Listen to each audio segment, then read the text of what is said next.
संजय राऊत यांनी गडचिरोलीला जाऊन दाखवावं. मंत्री शंभूराज देसाई यांनी संजय राऊत यांना आव्हान दिलेलं आहे. संजय राऊत यांनी मुख्यमंत्री देवेंद्र फडणवीस यांच्यावर टीका केली होती. त्यानंतर शंभूराज देसाई यांनी संजय राऊत यांना हे आव्हान दिले आहे.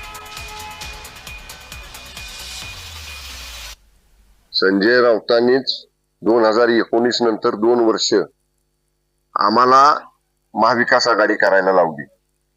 मी अनेक वेळा हे बोलून झालेलं आहे की ज्या वंदनीय शिवसेना प्रमुख स्वर्गीय बाळासाहेब ठाकरे साहेबांनी युती केली होती, शिवसेना भारतीय जनता पक्षाची नैसर्गिक युती केलेली होती, ती युती 2 वर्ष खंडित करायचं काम जर कोणी केलं असेल तर ते संजय राऊतांनी केलं.